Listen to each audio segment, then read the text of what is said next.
Hi ನಮಸ್ಕಾರ. Welcome back to my YouTube channel Sarita Sannidhi vlogs YouTube ಚಾನಲ್ಗೆ ನಿಮ್ಮೆಲ್ರಿಗೂ ಪ್ರೀತಿಯ ಸುಸ್ವಾಗತ. ಎಲ್ಲರೂ ಚೆನ್ನಾಗಿದ್ದೀರಾ ಅಂತ ಭಾವಿಸ್ತೀನಿ. ನಾವು ಕೂಡ ತುಂಬ ಚೆನ್ನಾಗಿದ್ದೀವಿ. ಹಾಗೆ ಚಾನಲ್ಗೆ ಮೊದಲ ಬಾರಿ ಬಂದು ವಿಡಿಯೋ ವೀಕ್ಷಣೆ ಮಾಡ್ತಾಯಿದ್ರೆ ಚಾನಲ್ನ ಸಬ್ಸ್ಕ್ರೈಬ್ ಮಾಡಿಕೊಂಡು ಸಪೋರ್ಟ್ ಮಾಡಿ.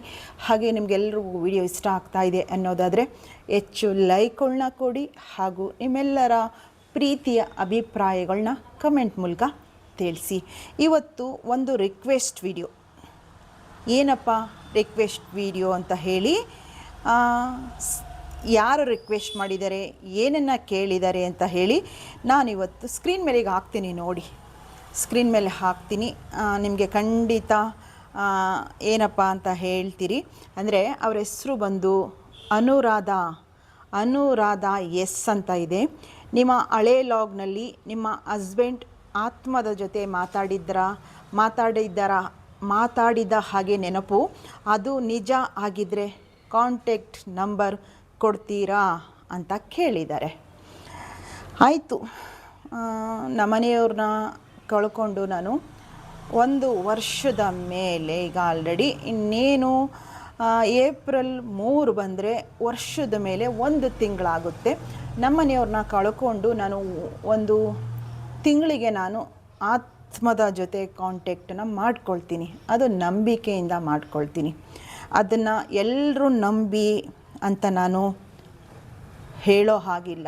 ನಮ್ಮ ನಂಬಿಕೆ ಮೇಲೆ ಅದು ಅವಲಂಬಿತವಾಗಿರುತ್ತೆ. ನಮ್ಮ ಮನಸ್ಥಿತಿಯ ಮೇಲೆ ಅವಲಂಬಿತವಾಗಿರುತ್ತೆ. ಶ್ರೀ ರಾಘವೇಂದ್ರ ಸಾನ್ನಿಧ್ಯ ಯೂಟ್ಯೂಬ್ ಚಾನಲಲ್ಲಿ ಆ ವಿಡಿಯೋ ಹಾಕಿದೆ, ತುಂಬ ಜನಕ್ಕೆ ರೀಚ್ ಆಗಿತ್ತು. ಹಾಗೆ ನನ್ನ ಇನ್ಸ್ಟಾ ಪೇಜು ಸರಿತಾ ಸನ್ನಿಧಿ 6611 ಅಂತ ಹೇಳಿ, ಆ ಟೈಮಲ್ಲಿ ನಾನು ತುಂಬ ಒಂದು ಶಾರ್ಟ್ ವಿಡಿಯೋ ಹಾಕ್ತೆ. ನಂಬ್ತೀರಾ? ಇಲ್ಲಿ ಕಾಣಿಸುತ್ತಾ ಇಲ್ವೋ ಗೊತ್ತಿಲ್ಲ. ನಾನು ಇದೇ ಒಂದು ಸ್ಕ್ರೀನ್ ಮೇಲೆ ಹಾಕ್ತೀನಿ ನೋಡಿ. 1,39,000 ವ್ಯೂಸ್ ಬಂದಿದೆ. ಅದಕ್ಕೆ 139K ಜನಕ್ಕೆ ಶೇರ್ ಅಂದರೆ ತಲುಪಿದೆ. ಅದರಲ್ಲಿ 2,000 ಹತ್ತತ್ರ 300 ಹಾರ್ಟ್ ಕೊಟ್ಟಿದ್ದಾರೆ, ಲೈಕ್ ಕೊಟ್ಟಿದ್ದಾರೆ. ಮತ್ತು 1,144 ಜನ ಶೇರ್ ಮಾಡ್ಕೊಂಡಿದ್ದಾರೆ. ಮತ್ತು 44 ಕಮೆಂಟ್ ಬಂದಿದೆ. ಆಯಿತಾ, ನಾನು ಆ ಕಮೆಂಟ್ಗೆ ರಿಪ್ಲೈ ಕೊಟ್ಟಿದ್ದೀನೋ ಇಲ್ವೋ ನನಗೆ ಸರಿಯಾಗಿ ಗೊತ್ತಿಲ್ಲ. ಆದರೆ ನಾನು ತುಂಬ ಕುಸ್ತೋಗಿದ್ದಂತಹ, ಮಾನಸಿಕವಾಗಿ ತುಂಬ ಕುಸ್ತೋಗಿ ಆಘಾತಕ್ಕೆ ಒಳಗಾಗಿದ್ದಂಥ ಸಮಯ ಅದು.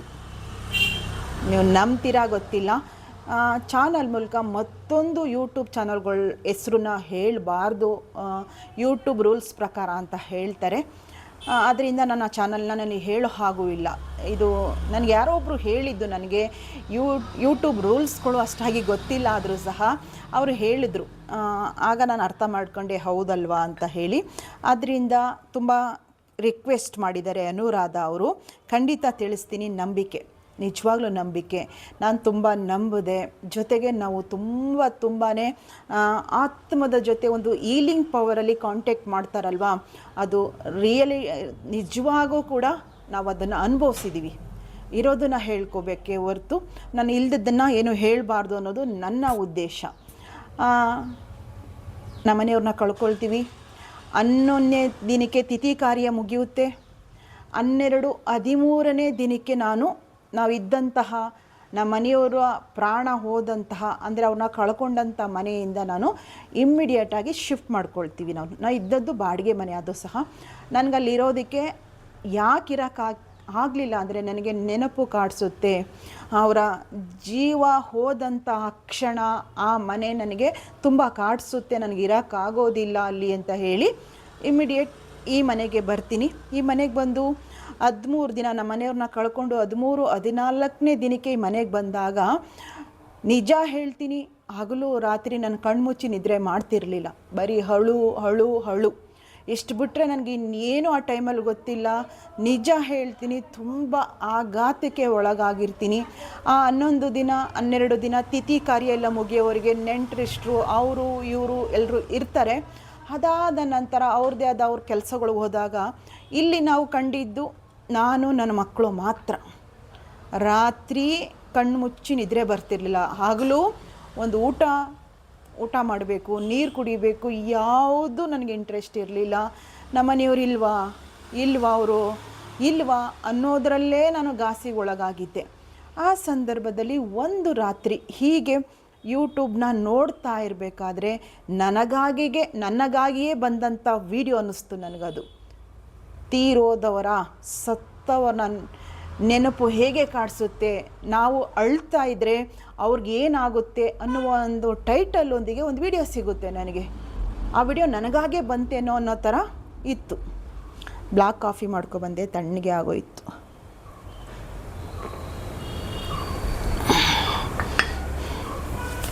ನನಗಾಗೇ ಅದು ಆ ವಿಡಿಯೋ ಭಗವಂತ ನನಗೆ ಕಳಿಸಿದ್ರ. ನನ್ನ ಆ ಸ್ಥಿತಿ ಹಂಗಿತ್ತು. ಆ ಸ್ಥಿತಿಗೆ ತಕ್ಕಂತೆ ಆ ಟೈಟಲ್ಲು ಹಾಗೆ ಇತ್ತು. ಆ ವಿಡಿಯೋನು ಸಹ ನನಗೆ ಹೇಳ್ದಂಗೆ ನನಗಾಗೇ ಬಂದಂಥ ವಿಡಿಯೋ ಅಂತ ಕೂಡ ಅನ್ನಿಸ್ತು. ಮಧ್ಯರಾತ್ರಿ ಸುಮಾರು ಒಂದು 3 ಗಂಟೆ, ಇನ್ನೇನೋ ಬೆಳಗಿನ ಜಾವ 3 ಗಂಟೆ ಅಂದ್ಕೊಳ್ತೀನಿ. ಆ ವಿಡಿಯೋ ಪೂರ್ತಿ ನೋಡಿದಾಗ ನನಗೆ ಅನಿಸಿದ್ದು, ನಾನು ಯಾಕೆ ಇವ್ರನ್ನ ಕಾಂಟ್ಯಾಕ್ಟ್ ಮಾಡಬಾರ್ದು, ನಮ್ಮನೆಯವರೊಟ್ಟಿಗೆ ನಾನು ಯಾಕೆ ಅವ್ರ ಆತ್ಮದ ಜೊತೆ ನಾನು ಮಾತಾಡಬಾರ್ದು. ಆ ಹಿಂದಿನ ದಿನಗಳಲ್ಲೂ ಕೂಡ ನಾನು ಪುನರ್ಜನ್ಮ ಅಲ್ಲ, ಯಾವುದೋ ಒಂದು ಟಿ ವಿಲಿ ಬರ್ತಾಯಿತ್ತು, ಪೂರ್ವಜನ್ಮನ ಪುನರ್ಜನ್ಮ ಏನೋ ಬರ್ತಿತ್ತು. ಅದೆಲ್ಲ ನಾನು ನೋಡ್ತಾ ಇದ್ದೆ. ಜೊತೆಗೆ ಪುನೀತ್ ರಾಜ್ಕುಮಾರ್ ತೀರ್ಕೊಂಡಾಗಲೂ ಸಹ ಅವ್ರು ಮಾತಾಡಿದ್ರು, ಅವ್ರನ್ನ ಮಾತಾಡಿಸಿದ್ವಿ ಅಂತ ಹೇಳಿ ಯೂಟ್ಯೂಬಲ್ಲೆಲ್ಲ ನೋಡಿದ್ದೆ, ಕೇಳಿದ್ದೆ. ನನಗೆ ನಂಬಿಕೆ ಇತ್ತು. ನಂಬಿಕೆನೇ ಇಲ್ಲಿ ನಾನು ಹೇಳುವಂಥದ್ದು. ಆ ನಂಬಿಕೆ ಪ್ರಕಾರ ನನಗನ್ಸಿದ್ದು ಸಡನ್ನಾಗಿ ನಮ್ಮ ಮನೆಯವ್ರನ್ನ ನಾವು ಕಳ್ಕೊಂಡಿದ್ದು ಸಡನ್ನಾಗಿ. ಆದ್ದರಿಂದ ಏನಾಯಿತು, ಅವ್ರಿಗೆ ಚೆನ್ನಾಗಿದ್ರಲ್ಲ, ಆರೋಗ್ಯದಲ್ಲೂ ಕೂಡ ಫಿಟ್ಟಾಗಿದ್ರಲ್ಲ, ಎಂತಹ ನೋವು ಇರಲಿಲ್ವಲ್ಲ, ಅವ್ರಿಗೇನಾಯಿತು ಅಂಥದ್ದು, ಆ ಕ್ಷಣದಲ್ಲಿ ಅವ್ರಿಗೇನಾಯಿತು ಅದನ್ನು ನಾನು ಕೇಳಬೇಕು ಅಂತ ಹೇಳಿ ಅನ್ನಿಸ್ತು.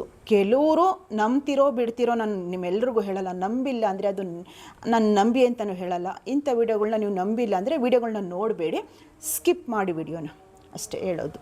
ಆದರೆ ಇನ್ನೊಬ್ಬರ ನಂಬಿಕೆಗೆ, ಇನ್ನೊಬ್ಬರ ಒಂದು ಮಾನಸಿಕವಾಗಿ ಅವ್ರು ಏನೋ ಒಂದು ಅದರಲ್ಲಿ ಇಷ್ಟಪಟ್ಟಿರ್ತಾರೆ, ಮಾನಸಿಕವಾಗಿ ಹೌದು ನಿಜ ಇದ್ದಾರೆ, ಆತ್ಮ ಇದೆ, ಇವೆಲ್ಲ ನಂಬಿದ್ದಾಗ ಅವರವರ ಭಾವನೆಗೆ ಬಿಟ್ಬಿಡಿ. ಅದನ್ನು ಟೀಕೆ ಮಾಡೋದಾಗಲಿ ಮಾಡೋಕ್ಕೆ ಹೋಗಬೇಡಿ. ನಿಮಗೆ ನಂಬಿಕೆ ಇಲ್ವಾ, ನೀವೇನೂ ಮಾತಾಡಬೇಡಿ, ವಿಡಿಯೋ ಸ್ಕಿಪ್ ಮಾಡಿ ಸುಮ್ಮನಾಗಿ, ಇಷ್ಟನ್ನ ಹೇಳ್ತೀನಿ.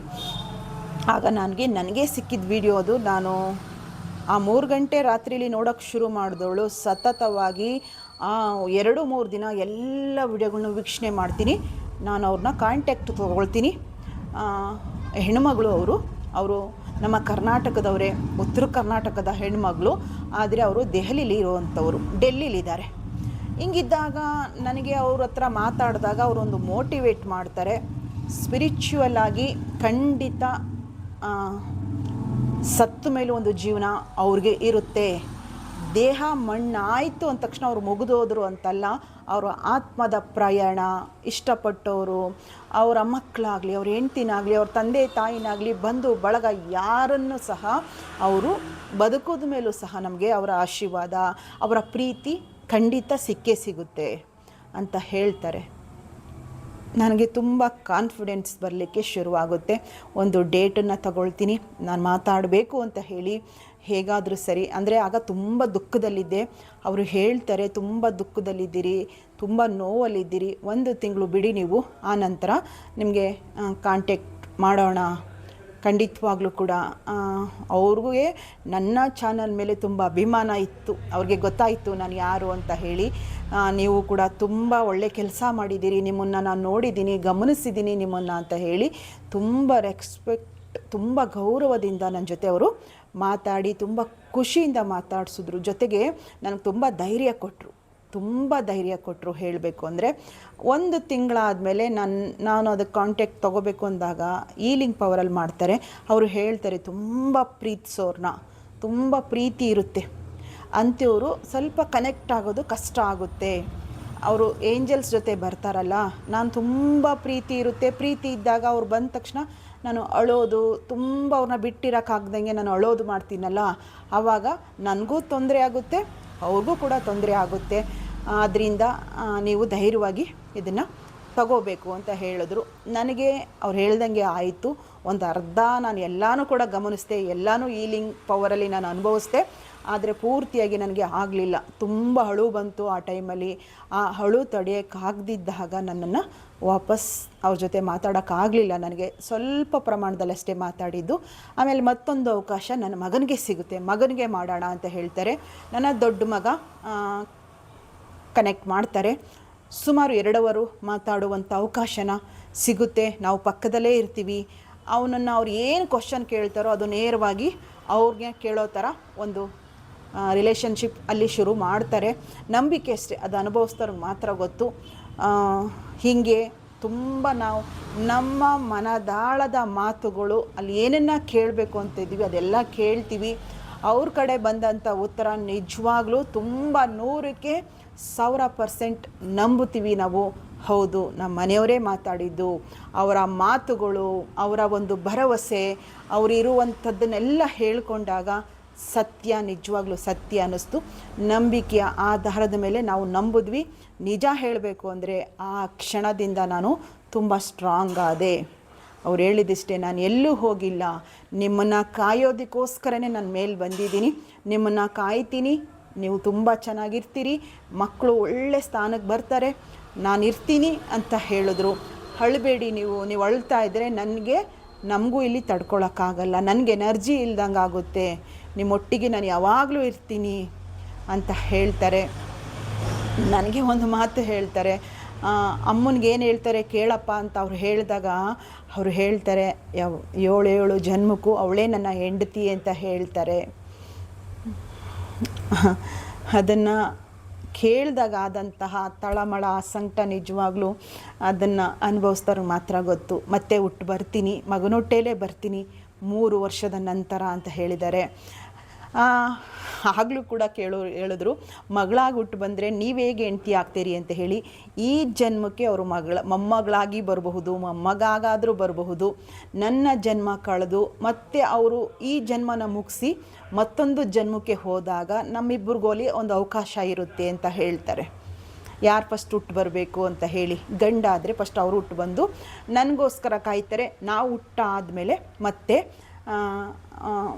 ಮದುವೆ, ದಾಂಪತ್ಯ ಇವೆಲ್ಲ ಹಂಗೆ ಮುಂದುವರಿಯುತ್ತೆ. ಅದು ಹಾಗೇ ಜನ್ಮದ ಸಂಬಂಧಗಳು ಅಂತಾರಲ್ಲ, ಅದು ಭಗವಂತನ ಲೀಲೆ ಬೇರೆ ಥರನೇ ಇದೆ. ಆದ್ದರಿಂದ ಸತ್ತ ತಕ್ಷಣ ಅವ್ರು ಮಣ್ಣಾದರು, ಬೆಂಕಿಲಿ ಬೂದಿ ಆದರು ಅಂದ ತಕ್ಷಣ ಅವ್ರದ್ದು ಅಲ್ಲೇ ಮುಗಿಯೋದಿಲ್ಲ. ಮತ್ತೆ ಜನ್ಮ, ಅವ್ರ ಮುಕ್ತಿ, ಮತ್ತೆ ಹುಟ್ಟುವಂಥದ್ದು, ಮತ್ತೆ ಬಾಂಧವ್ಯ. ಈ ಜನ್ಮದಲ್ಲಿ ತಾಯಿಯಾಗಿದ್ದವರು ಮುಂದಿನ ಜನ್ಮದಲ್ಲಿ ಅಕ್ಕ ಆಗಿ ಬರುವಂಥದ್ದು, ತಂಗಿಯಾಗಿ ಬರುವಂಥದ್ದು, ಇವೆಲ್ಲ ಸಂಬಂಧಗಳು ಸೃಷ್ಟಿ ಆಗ್ತಾನೆ ಹೋಗುತ್ತೆ. ಅದಕ್ಕೆ ಹೇಳೋದು ಪುನರಪಿ ಜನನಂ ಪುನರಪಿ ಮರಣಂ ಅಂತ ಹೇಳಿ. ಕುಟುಂಬದಲ್ಲಿ ಹುಟ್ಟೋರು ಸಾಯ್ತಾರೆ, ಮತ್ತೆ ಹುಟ್ಟಿ ಬರ್ತಾನೆ ಇರ್ತಾರೆ. ಇದು ಒಂದು ನಂಬಿಕೆಯ ತಳಹಾದಿಯ ಮೇಲೆ ಬದುಕು ಅಂತ ಹೇಳ್ಬೋದು. ನಾವು ತುಂಬ ಮಾಹಿತಿ ತಿಳ್ಕೊಬೇಕು ಅಂದರೆ ಬರೀ ಗರುಡ ಪುರಾಣ ಓದ್ಬಿಟ್ರೆ ಸಾಕು. ಅದರಲ್ಲಿರುವಂಥ ಅರ್ಥಗರ್ಭಿತವಾದ ಆ ಬರವಣಿಗೆಗಳು ನಿಜವಾಗ್ಲೂ ಕೂಡ ಕೆಟ್ಟ ಕೆಲಸ ಮಾಡೋಕ್ಕೂ ಹೆದರುತ್ತಾರೆ. ಅಷ್ಟು ಚೆಂದಾಗಿ ಗರುಡ ಪುರಾಣದಲ್ಲಿ ವಿಷ್ಣುವೇ ಸೂಚಿಸಿರುವಂತಹ ಒಂದಿಷ್ಟು ಅಧ್ಯಾಯಗಳು ನಾವು ತಿಳ್ಕೊಬಹುದು. ಹಾಗೆ ಆತ್ಮಲೋಕ ಅನ್ನೋದು ಒಂದು ವಿಶೇಷವಾದ ಒಂದು ಜರ್ನಿ. ಅದನ್ನು ಅನುಭವಿಸ್ತಾರೋ ಗೊತ್ತು. ಎಲ್ಲ ಮುಗ್ದೋಯ್ತು ಅನ್ಕೋಬಾರ್ದು. ಇದ್ದಾರೆ, ನಮ್ಮೊಟ್ಟಿಗೆ ಇರ್ತಾರೆ ನೋಡಿ. ಅವ್ರು ಎಲ್ಲೇ ಇದ್ದರೂ ಸಹ ನಮ್ಮನ್ನು ಗಮನಿಸ್ತಾ ಇರ್ತಾರೆ. ಈಗ ಅವರು ದೈಹಿಕವಾಗಿ ನಮಗೆ ಕಾಣಿಸಿಲ್ಲ ಅಂದರೂ ಸಹ ನಾವು ಅವರು ಕಾಣಿಸ್ತಾ ಇದ್ದೀವಿ. ನಮ್ಗೆ ಯಾರದ್ದೋ ಮೂಲಕ ನಮಗೇನೋ ಒಂದು ಸೂಚನೆನ ಕೊಡ್ತಾ ಎಚ್ಚರಿಕೆ ಕೊಡ್ತಾನೆ ಹೋಗ್ತಾರೆ, ಖುಷಿ ಪಡ್ತಾರೆ. ಒಳ್ಳೆ ಕೆಲಸದ ಮೂಲಕ ನಮ್ಮನ್ನು ಗುರುತಿಸೋ ಥರ ಅವರು ಮಾಡ್ತಾ ಹೋಗ್ತಾರೆ. ನಮ್ಮ ಆತ್ಮ ಎಷ್ಟು ಶುದ್ಧವಾಗಿದೆಯೋ ಅಷ್ಟೇ ಚೆಂದಾಗಿ ನಾವು ಅವರಿಲ್ಲ ಅಂದರೂ ಕೂಡ ಅವ್ರ ಜೊತೆ ಜೀವಿಸಬಹುದು. ಅದಕ್ಕೆ ಹೇಳೋದು, ಜೊತೆಗಿರದ ಜೀವ ಎಂದೆಂದೂ ಜೀವಂತ ಅಂತ ಹೇಳಿ. ಆದ್ದರಿಂದ ನಾನು ಕನೆಕ್ಟ್ ಮಾಡ್ಕೊಂಡಿದ್ದು ನಿಜ. ಆ ನಂಬಿಕೆಯಲ್ಲೇ ನಾನು ಬದುಕ್ತಾ ಇದ್ದೀನಿ. ನಮಗೆ ಅವ್ರ ಕಡೆಯಿಂದ ಸಿಕ್ಕಿದಂಥ ಉತ್ತರ ಎಲ್ಲ ತುಂಬ ನಮ್ಮ ಮನಸ್ಸಿಗೆ ಹತ್ತಿರವಾದಂತೆ ಇತ್ತು. ಆಯಿತಾ? ಅದಕ್ಕೆ ನಾನು ಇಲ್ಲಿ ಯಾವುದು ನಂಬರ್ನ ಶೇರ್ ಮಾಡ್ತಾ ಇಲ್ಲ.